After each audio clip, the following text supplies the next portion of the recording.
Do we, say, do we have a handout? No, it's online. Okay, where do I go online? The homepage, the General Assembly homepage has a fiscal briefing on there. Okay. Yeah, you gotta let it out somehow. All right, good afternoon, everyone. I'm pinch hitting briefly here this afternoon. We're going to start with our fiscal briefing, and then I believe we're resetting the electronics and take a brief 5-minute break, and then to bills. And so please, go right ahead. Thank you, members of the committee. We're going to give you a very quick overview of the budget. We'll go through the quick look part of our fiscal briefing. The whole fiscal briefing is on the MGA website. I think it's on the carousel at the top. And it's also on the screen here. So first off, just say the budget is about $70.7 billion. It grows about $505 million over the funding plan for the current fiscal year. It is worth noting the current fiscal year gets $3 billion in deficiency appropriations in this proposal. So it goes from about $67 million, which is what you passed last session, to $70 billion. A couple of key facts about the budget. The governor leaves about $108 million fund balance at the end of fiscal 27 in the general fund. He has $2.2 billion in the state rainy day fund. $2.2 billion. The $2.2 billion is equivalent to 8% of general fund revenues, which was the Spending Affordability Committee's goal. The other major goal the Spending Affordability Committee had was to reduce the structural budget gap for fiscal 27 to $600 million or less. The governor succeeded in doing that, getting it down to less than $400 million. So we're still out of alignment between ongoing revenues and ongoing spending, but only by about $400 million for fiscal 27. If we turn to the next slide, page 2. Didn't go. There we go. No, you went to, yeah, there we go. All right, page 2 highlights there's a number of provisions in this budget that require the enactment of legislation. They total $1.5 billion. Almost all of them are in the Budget Reconciliation and Financing Act. That'll be before budget and tax. I'll just hit on some of the major items. So there's about $356 million that is being characterized as revenue adjustments. Two major things to note there. One is there's $150 million being transferred from the local income tax reserve fund to the general fund. The reason for that is at the end of fiscal 25, the comptroller's office slightly over allocated to that local income tax reserve fund. So this is correcting for that over allocation. And then the One Big Beautiful Bill Act that Congress passed included a number of business tax provisions that would flow through to the state taxes. And the governor is proposing to what we call decouple from a couple of those tax provisions. The most notable is decoupling from a depreciation of production property all in the year of the costs are incurred rather than depreciating it over 39 years. That saves the state about $123 million. So we get $123 million of revenue by decoupling. And there's a second provision that gets us about $10 million, partially decoupling from a bonus depreciation provision. There are two other provisions that I'll talk about a little later on that the governor is not decoupling from. So he's agreeing to let some of those federal changes flow through to Maryland taxes on 2 items and disagreeing on 2 items. Under transfers, there's about $600 million of transfers. The one that's gotten the most attention is the top one, the Strategic Energy Investment Fund. The governor is proposing to take $259 million from that fund and put it in the general fund to help balance the budget. The other item I would note under that chart is the third item under transfers, the Bay Restoration Fund. The governor is taking $70 million of Bay Restoration funds, putting them in the general fund to balance the budget. The good news for those of you who care about the Bay Restoration Fund spending is that the governor is backfilling that $70 million with bonds. So the activities will all be funded just with bonds rather than cash. I'm sorry, Mr. Chair, may I? Please. Thank you. Can you explain to me what that means? So, these are all things that are capital projects, and normally we fund it with cash that's raised through the Bay Restoration Fund fees. The governor is saying, let's not use that cash. I want to use that to balance the state budget. But he's issuing general obligation bonds that will generate the same $70 million that will be used to fund the projects. Got it. Thank you very much.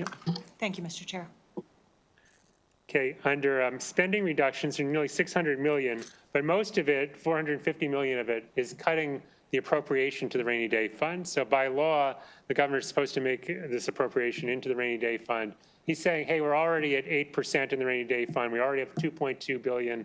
There's no need to put this extra 449 million into the fund. There's a couple of other spending reductions I want to call to your attention as they affect local governments.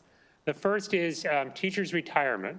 So the state is asking local governments to pick up a portion of teachers' retirement costs that would normally be funded by the state.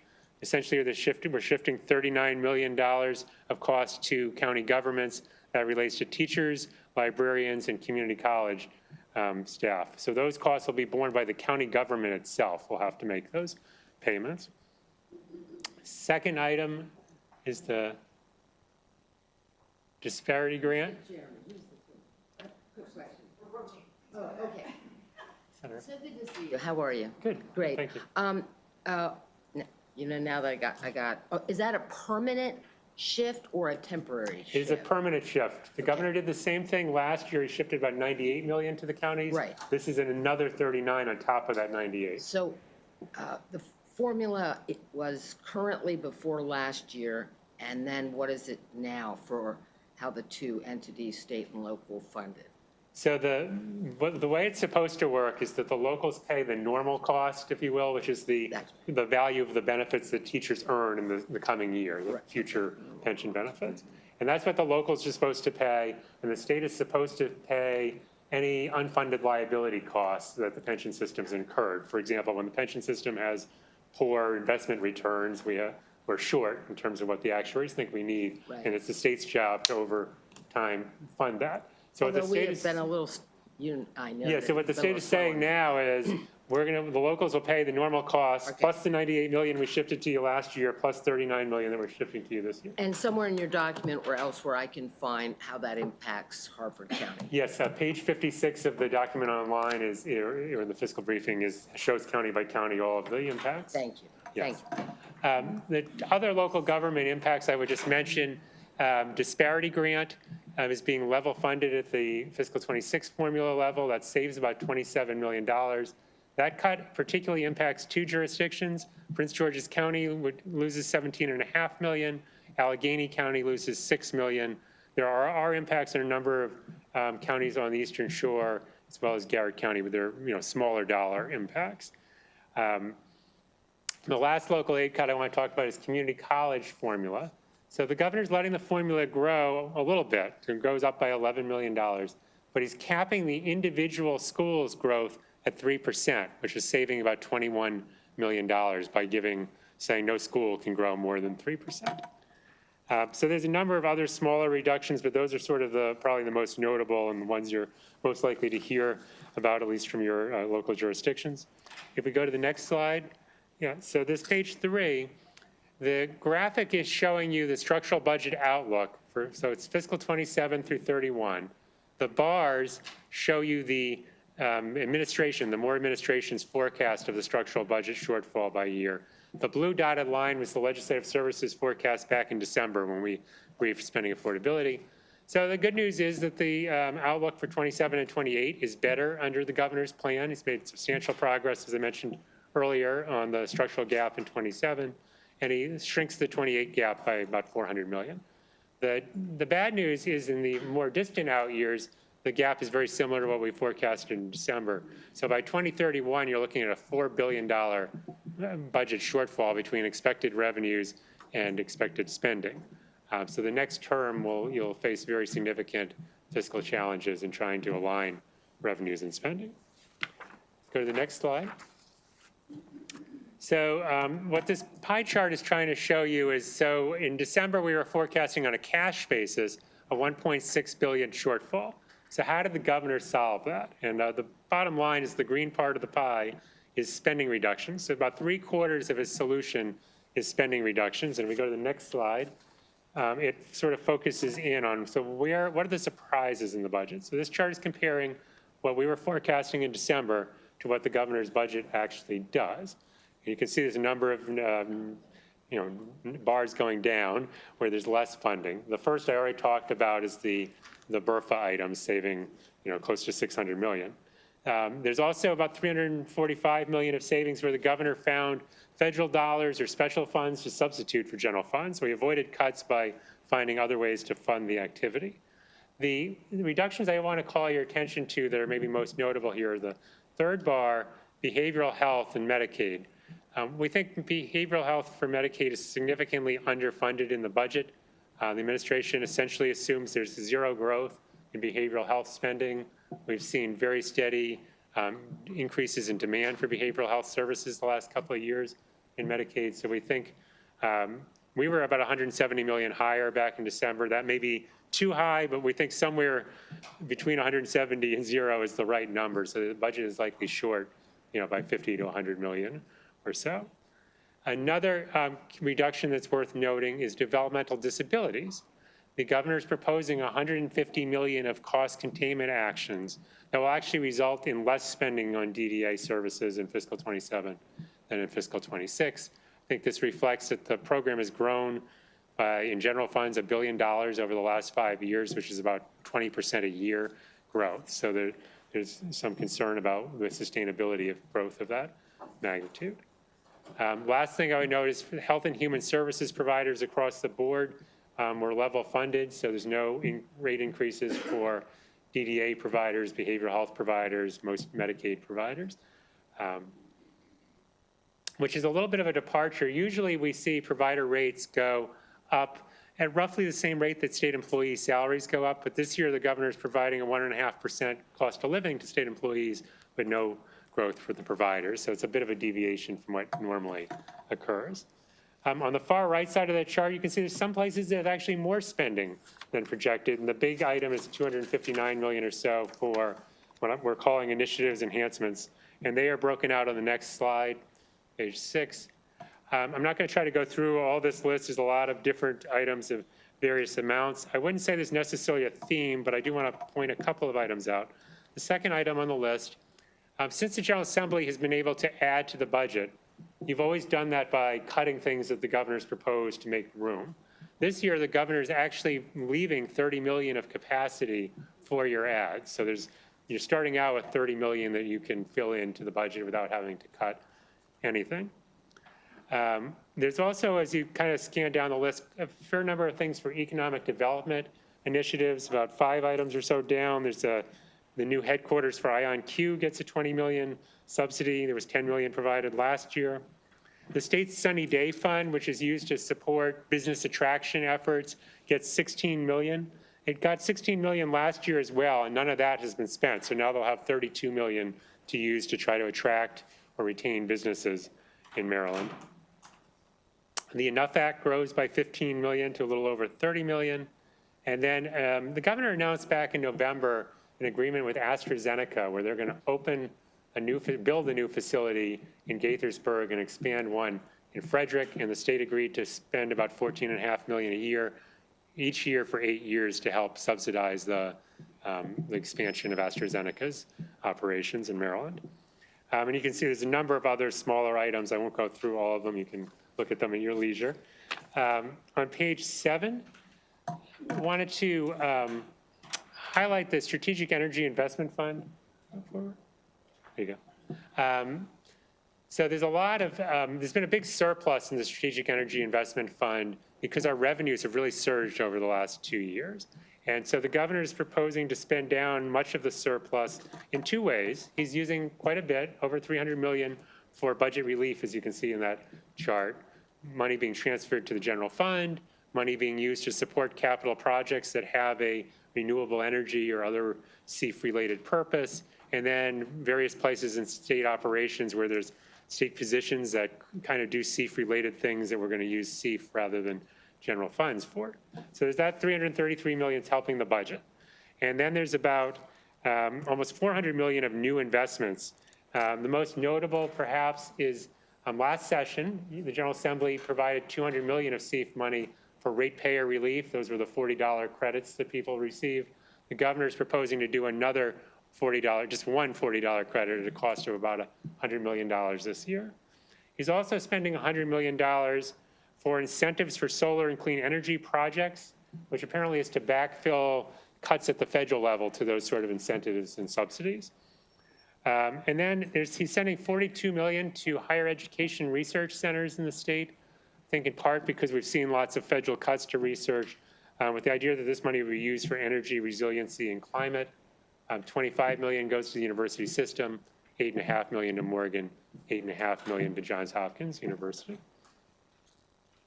And then you can see there's a number of more traditional renewable energy, clean energy type initiatives that we don't break out in great detail here, but are provided later on in the document. The bullet under that I just wanted to highlight, K through 12 education grows $359 million, 7%, or about 4%. It notably includes $228 million of discretionary funding. So there are schools that are community eligibility provision schools. Sorry, I'm sorry. Hey, no, thank you. I just want to make sure that Senator James had to probably time the question. Sure. As you went along, because it goes, okay, so just quickly, thank you, just quickly. I think it was ratepayer credits that you indicated it was $40. Can you, what is that again? I mean, ratepayers we're all kind of upset with our electricity bills, and for some people, it's astronomically hard to pay them. So what does this do again? So in last session, you all provided $200 million so that there were two tranches of $40, I call them credits or rebates that people got on their bills. That's it. Oh, you mean per month? No, there were two $40 credits provided. So $80 for fiscal 26. The governor is proposing a one-time $40 credit in fiscal 27. Pardon? Okay. All right, I don't know what that does, but, and then I have a little trouble. I'm glad the governor is trying to diversify our economy. I totally support that and have for a long time. But just to understand, AstraZeneca, which is a big outfit, I would think, and I think they're doing extremely well. So nonetheless, the state's going to subsidize them for $14 million for 14 million every year for 8 years. Correct. So that they will build 2 facilities. And so just not to delay this hearing, can you direct me at some point on the sort of the analysis of why that is going to pay for itself, pay beyond itself, and why, the analysis is what it is, that this is going to be good for everybody. And then also, and you can follow up with me after this too, I saw a couple of articles about Sphere, Maryland. Mm-hmm. I think it said the governor and somebody else were out in Las Vegas watching a show, and the Sphere apparently is there's something very large by the same owner who's a billionaire and having no problems with money. And apparently paid for the larger Sphere all by himself with no help from Vegas. So anyway, if you could just direct me later as to where I can find an analysis of, why we're, what that's all about, and, how that, the cost-benefit analysis justified that. All right, thank you. Yeah, I'll just say on the second one in particular, we'll be doing a budget analysis that will encompass that project. This isn't out yet. Thank you, Mr. Chair. I just want to ask the question now because we're talking about new investments. I remember the governor making an announcement, I think it was back in November or December, that he was going to have a big initiative to spend, I think it was an extra $375 million on education. Oh, good timing. I was just about to talk about that. Oh, good. Where do we see that in the budget? So as I'm talking about in this, the first bullet right under that CEIF chart on page 7, the budget grows in education aid $360 million, so about 4%. So that's the total education aid growth. The interesting part about it is that there are what are called community eligibility provision schools that tend to be schools with high number of impoverished students. And state law had provided a floor for those schools that we always counted a certain percentage of their students as free and reduced price meals, whether they had the documentation or not. That floor sunsetted at the end of fiscal 26. And as a result, we were going to have about 33,000 fewer students counted as free and reduced price meal eligible, which results in a lot of reduction in funding for various formulas in education aid. The governor is saying, let's continue that hold harmless floor for those schools. So he's putting $228 million in sort of as a discretionary enhancement in K through 12 education. It primarily benefits Baltimore City, Prince George's County, and Montgomery County, which have the largest counts of students impacted, but it has impacts on a number of other counties as well. The dollar impact is it puts more money into our compensatory education formula and our concentration of poverty grant program. I'm going to skip ahead to page 9. There's lots of detail on page 8 of various programs that, again, you can look at your leisure. Page 9, I just highlight kind of key fiscal issues for the session and perhaps beyond. The first is that structural budget challenge that you face in the next term. That's a very considerable challenge that the state needs to deal with. The second kind of related is, there's still the potential for more federal actions that harm our economy, whether it's cutting more of the federal workforce or cutting, federal grants and contracts that come to state and local governments. So, there's obviously been quite a bit of activity already there, but there's a risk that that could happen more and further impact, adversely impact our revenue estimates and perhaps our budget. So I mentioned earlier that I think the decoupling issue from the various One Big Beautiful Bill Act provisions will be a big one. I mentioned there were 2 the governor proposed decoupling from, and then on page 9 in the sort of sub-bullets there are 2 tax provisions where he is proposing to go along with the federal change, to let it flow through to the Maryland taxes. One is depreciating research and experimental expenditures. He's saying, let's go along with that, let's not decouple. And similarly, he's proposing not to decouple from a business interest expense deduction that would allow businesses to deduct more business interest expenses. So I think all of those will be, an issue for the General Assembly as to what to do with all of these tax provisions. As I mentioned, behavioral health we think is a major concern, as we believe it's underfunded in the budget.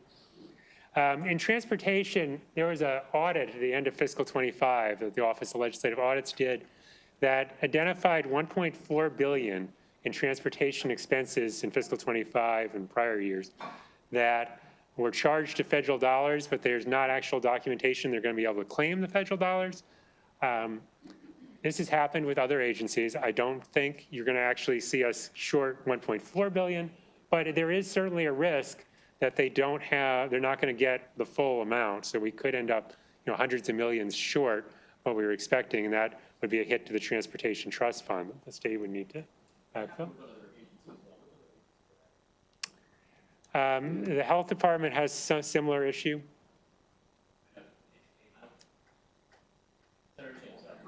Just, is this an issue that arose during the current administration, or has it been building over? I mean, the documentation doesn't exist, so I don't know if you know how far back this issue comes, but what's your sense there? I think most of it has occurred in the last 3 or 4 years. Transportation Department has gotten more aggressive in charging federal dollars. And if you talk to MDOT, they're relatively optimistic that this is all going to happen. It just, paperwork hasn't moved and so forth. But there is certainly a risk that we don't get all the money. And because I guess I didn't see this audit, it is just hard to believe there's no documentation. So you're saying that there's no documentation that the federal government can use if we want to press the case that we are entitled to get this money under whatever process There's no documentation in that they asked the federal government, and the federal government said, yes, that project is eligible for these costs. Okay. There's no, okay, so it's just that they're claiming that's their position, that we're entitled and they're going to ask for it. Right. But they haven't so far. Did they give an explanation for the delay in making those requests? Because it's risky. So, there's some risk to Yeah, I haven't really heard a clear explanation. Okay, thank you. The last item I will just mention on my kind of fiscal issues is the Child Victims Act. We talked about the structural budget outlook. It makes no assumptions about the Child Victims Act. As this committee certainly knows, there are 12,000 or so claims that were filed before that June 1 deadline So the potential liability is really massive, and that becomes an additional challenge on top of the structural budget outlook.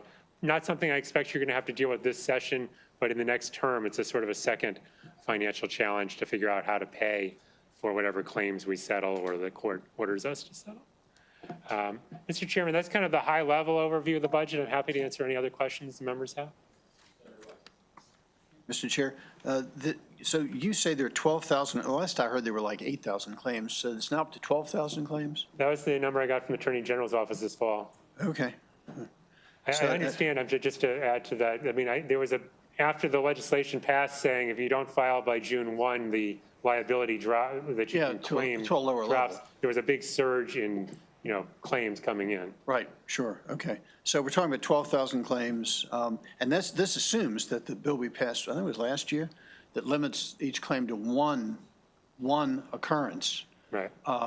So if that turns out to be unconstitutional and thrown out, we could have 12,000 claims times any number of occurrences, which would just greatly magnify the potential liability. Right.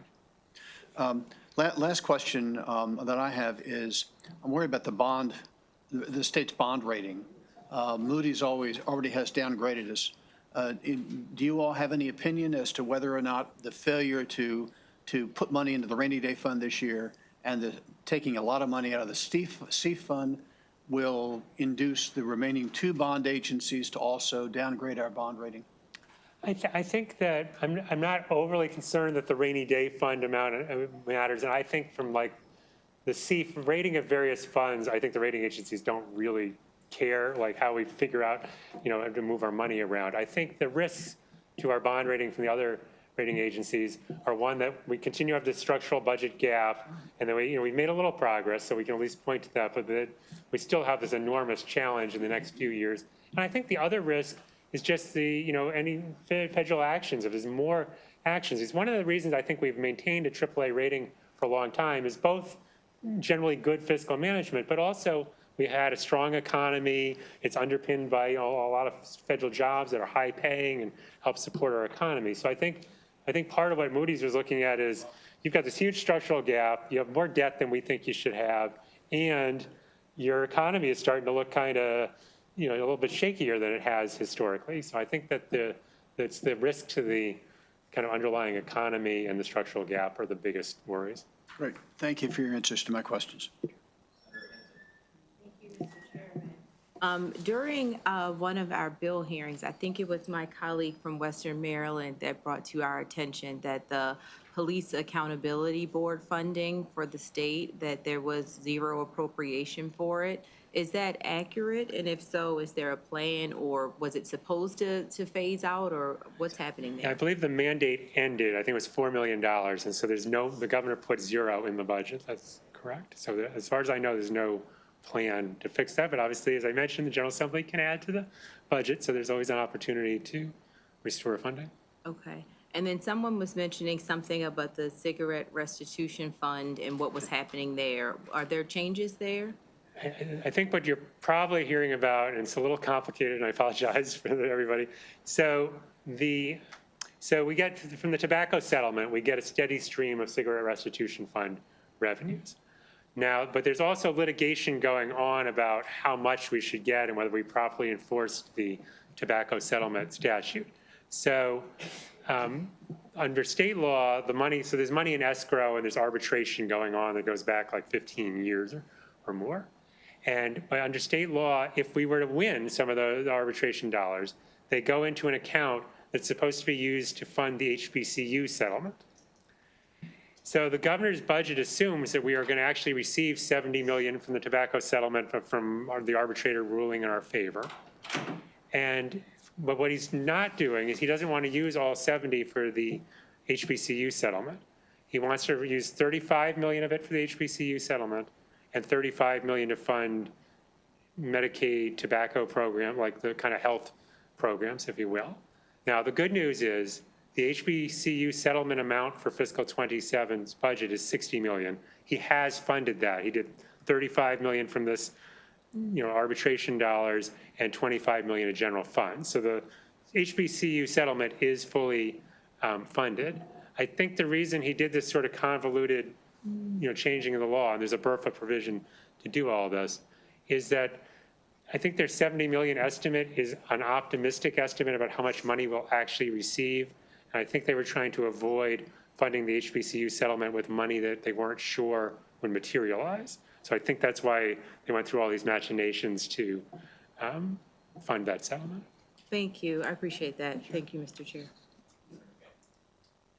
Chairman, I wanted to go back to the rainy day fund. Yeah. So it's my understanding is that Maryland's one of 13 states that their rainy day fund has actually been decreased over the last 8 to 10 years. Do you know anything about that? 'Cause what the article that I was reading had to talk about that's where we were in danger of hurting our bond rating. Yeah, there was like one or 2 years during Governor Hogan's term where we got the rainy day fund above 10%, which was sort of an unheard of for Maryland, unheard of level of rainy day fund. And in the last few years, we've been at this sort of 8% level. 8% for Maryland is actually high. We used to often be at 5% of general fund revenues in the rainy day fund. But if you compare us to a lot of AAA states, AAA bond rated states, a lot of them are over 10% in the rainy day fund. So we've got more than we historically have, but a little bit less than we did kind of at the height of the good times when, back a few years ago when the state had a lot of cash and Governor Hogan kept 10% or more in the rainy day fund. Okay. So either the rainy day or the sunny day fund, raining or sun. Do you know of any precedent where either in the rainy day fund where natural disasters have been backfilled by rainy day funds or the sunny day funds to take any kind of funding that maybe in a disparity grant, local counties have been hit very, very hard, such as Prince George's County and Allegheny County, as you mentioned? Yeah, the sunny day fund has very specific statutory uses, and so backfilling for disaster aid or something would not be allowable use of the sunny day fund. We've seen the rainy day fund, the state has many times transferred money from the rainy day fund to support the operating budget in general. It's hard to say what exact items were used. There have been times, I think 3 times now, that the governors have used their emergency authority, declared a state of emergency and used the rainy day fund. I think the first time that happened was when the rioting and unrest was going on in Baltimore City. Governor Hogan declared a state of emergency and accessed the fund. So certainly a governor during a natural disaster could say, declare a state of emergency and access the rainy day fund to cover costs. And you may not know the answer right now, but it would be really nice to know if either 1 or 2 of our historic floods that ended up happening in Ellicott City, if we ended up using that. We did not. We did provide funding to help deal with the issue in Ellicott City, but it did not come from the rainy day fund. Just while we're on the topic, I'll just mention, because I think I didn't mention it, there is $12 million in the budget for Allegheny County for infrastructure related costs related to the flooding and so forth. So there's a little bit of money being put toward. And look, I appreciate that one, but it's 2 pockets of money, one 5.5, another 5.5. Unfortunately, it's new funding. It's not backfilling any of the costs that Allegheny County is already. So in theory, you're telling the county, if you want to invest more and fix, and we appreciate that, you can go ahead and get this money. The problem is the bills that are stacked up right now are due, and we don't have any cash for that. And Allegheny County is actually looking to go to the bond market, and the pockets of people in Allegheny County, we don't have a lot of coinage. We got some lint, but we don't have a lot of coinage. So we're going to see if we can get that on the deposit slip of our local credit union, lint, and maybe we can pay those bills. You've been great. You always have. Straight shooter. I just want to say thank you very much. You always are willing to answer a question and be really, really great. So thank you again. Thank you, Mr. Chairman. The theme of these questions is about the long-term outlook for the state. In the context of our $4 billion gap after 2028, and then add to that the Child Victims Act, of which we have the 12,000 claims and the potentiality, not only to multiply it by 890,000, but as Senator West indicated, there might be multiple claims. So first I have to ask whether any state that has a similar act like this and similar exposure, is there a best practice we should be following, since so far the governor has not put anything into the budget or created a dedicated funding source? Are you aware of any best practices in that regard, or even a good strategy you've seen some other states employ? Not too many states are very far along with this. New Okay. Hampshire was ahead of us. And I will say that last session in New Hampshire, my counterpart in New Hampshire reached out to me and said, what are you all doing? So I don't think they were feeling real good about their Right. situation.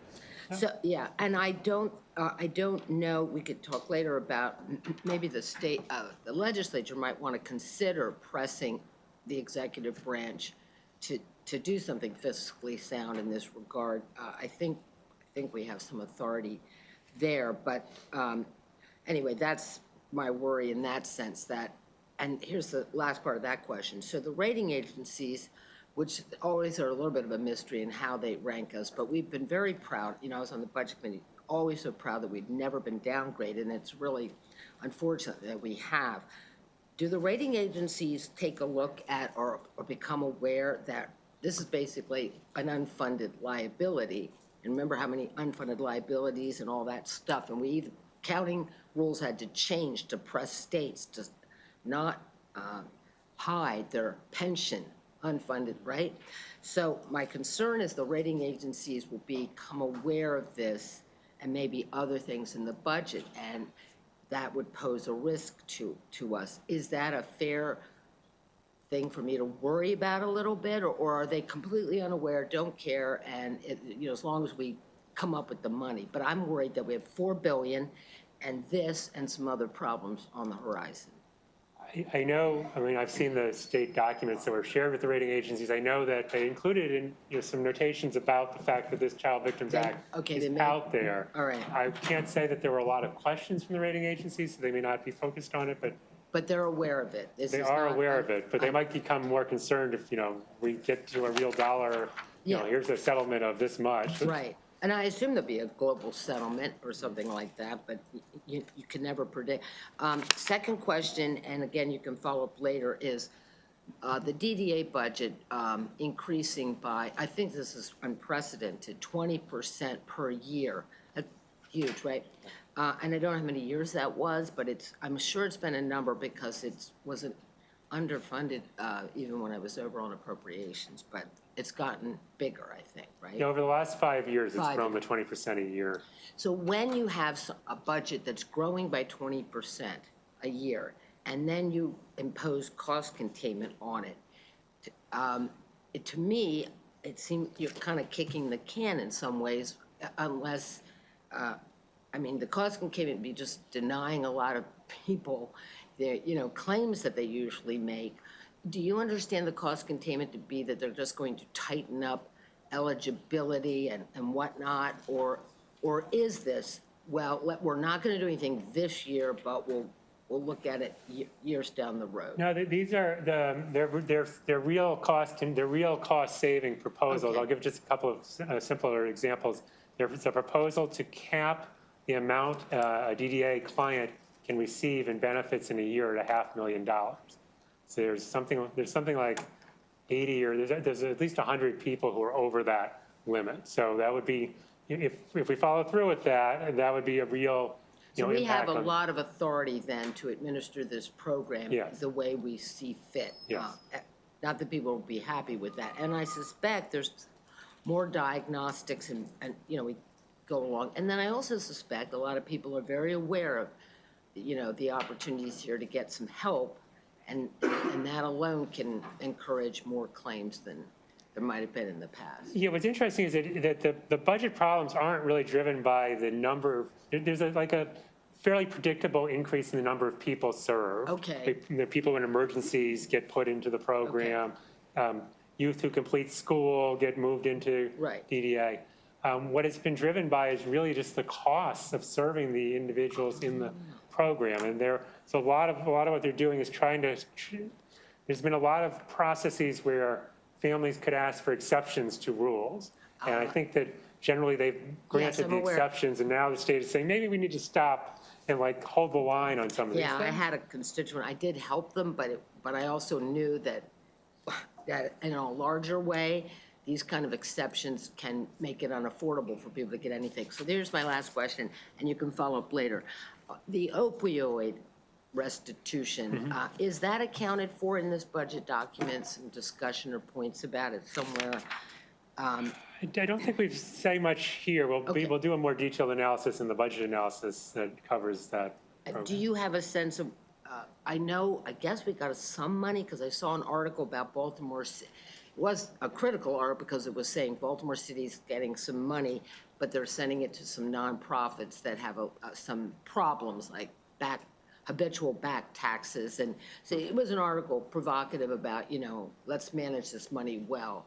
So we're currently we're already getting some funds, is that correct, from the? Yes, we've had money in the budget the last few years from the Last few opioid years. restitution. And is it steady, the way you mentioned the tobacco restitution? My recollection is yes, but let me get you more information Well, on just, that. give me some links and follow up with me. Yep. All right, thank you. Thank you. Any other questions for Dave? I know we were allowing questions in between. I stepped out for a moment. Is the presentation complete? Yes, Okay. absolutely. Gotcha. Well, I think, okay, we're going to take a 5-minute break to allow the cameras to reset, and then we'll come back for our bill hearings. We're adjourned.